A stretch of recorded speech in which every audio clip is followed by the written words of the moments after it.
All India मुसलमान जमात के राष्ट्रीय अध्यक्ष मौलाना शहाबुद्दीन रज़वी बरेलवी ने कहा कि वक्फ संशोधन कानून से मुसलमानों का कोई नुकसान नहीं है बल्कि फ़ायदा होगा। चंद राजनीतिक नेता मुसलमानों को गुमराह करने में लगे हैं कि मस्जिदें और मदरसे छीन लिए जाएंगे, जबकि इस कानून में ऐसा कुछ भी नहीं है, बल्कि इस तरह की बातें मुसलमानों को भ्रमित, उकसाने और भड़काने वाली हैं।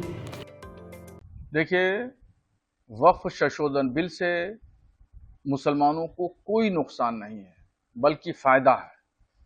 और इस वक्फ की ज़मीन से होने वाली आमदनी जो जिस मकसद के लिए हमारे बुज़ुर्गों ने वक्फ की थी, उस वाकिफ़ की मंशा के मुताबिक काम होगा। उससे होने वाली आमदनी से गरीब, कमज़ोर, लाचार, यतीम, बेवा मुसलमानों की किफ़ालत होगी, उनकी आर्थिक मदद की जाएगी। इससे सामाजिक और आर्थिक तौर पर गरीब मुसलमान जो है वो उभर के आएंगे और अच्छी ज़िंदगी गुजार सकेंगे। वाकिफ़ की मंशा भी यही थी कि जो ज़मीन वक्फ की गई है उससे होने वाली आमदनी गरीब मुसलमानों पर खर्चा की जाए, दीन के काम में, कौम की फलाह बहबूद और जन कल्याण के कामों में खर्चा किया जाए। ये नहीं हो रहा था, वाकिफ़ की मंशा के मुताबिक काम नहीं हो रहा था। इसलिए वक्फ में संशोधन किया गया और ये संशोधन जो हुआ है वो मुसलमानों के लिए फ़ायदेमंद है। इससे करप्शन रुकेगा और इस ज़मीन पर स्कूल, कॉलेज, हॉस्पिटल, मदरसे, यतीम खाना, ये तमाम चीज़ें बनेंगी। एजुकेशन का एक बहुत बड़ा सेटअप तैयार किया जाएगा, उससे गरीब बच्चों की मदद होगी, फ्री में तालीम दी जाएगी, बैतुल-माल कायम किया जाएगा। और चंद सियासी लोग मुसलमानों को डराने में और बहकाने में लगे हुए हैं और वो कह रहे हैं कि मस्जिदों मदरसों को खतरा है। मैं आपको यकीन दहानी कराता हूं कि इस संशोधन बिल में ऐसा कुछ भी नहीं लिखा है। मदरसों को, मस्जिदों को, खानकाहों को, ईदगाहों को, कब्रिस्तानों को, दरगाहों को इस बिल से कोई खतरा नहीं है। मैं तमाम मुसलमानों से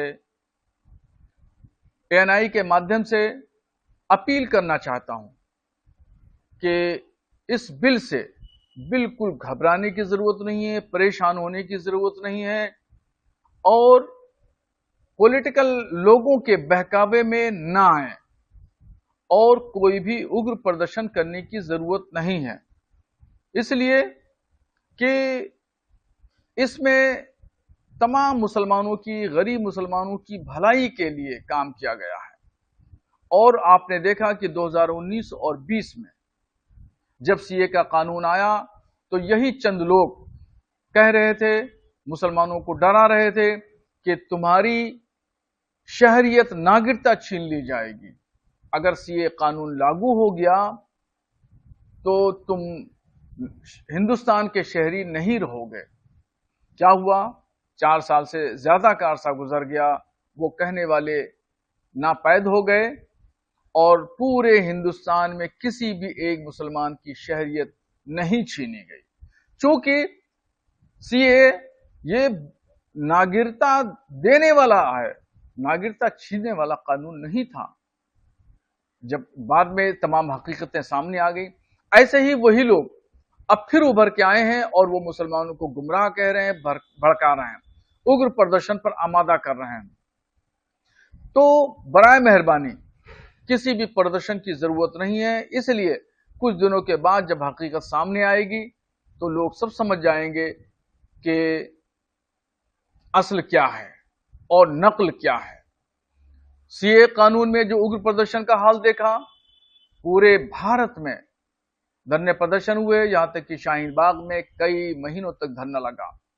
मैं उत्तर प्रदेश की बात करूं तो सिर्फ उत्तर प्रदेश में 27 नौजवानों की जानें गईं, सैकड़ों लोग जेल की सलाखों में गए। कुछ की जमानतें हो गई हैं, कुछ की जमानतें अभी नहीं है, अभी भी जेल में, उनका कोई पुरसाने हाल नहीं है। इसलिए वक्फ संशोधन बिल के लिए मैं मुसलमानों से गुजारिश करूंगा कि किसी भी प्रदर्शन की जरूरत नहीं है। ये बिल मुसलमानों की फलाह बहबूद, फायदे के लिए, जन कल्याण के लिए है। विपक्ष जो है इसमें लगातार سر یہ کہہ رہا ہے کہ مسلمانوں کے نجی معاملات میں بھی دخل کا اس میں کچھ ہے، شریعت کے روح سے یہ مسلمانوں کے ہت میں نہیں۔ شریعت کی روح سے واقف کی منشا کے مطابق کام ہونا چاہیے، مگر واقف کی منشا کے مطابق کام نہیں ہو رہا تھا۔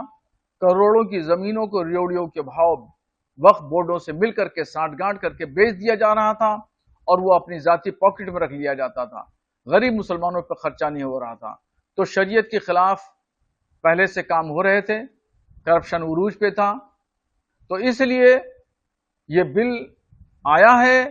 اس بل میں کہیں بھی کوئی شرعی معاملے میں مداخلت نہیں کی گئی ہے۔ جو لوگ کہہ رہے ہیں وہ مسلمانوں کو بھڑکا رہے ہیں، ورغلا رہے ہیں اور شریعت کا حوالہ دے کر کے غلط فہمی پیدا کر رہے ہیں۔ ان سے ہوشیار رہنے کی ضرورت ہے۔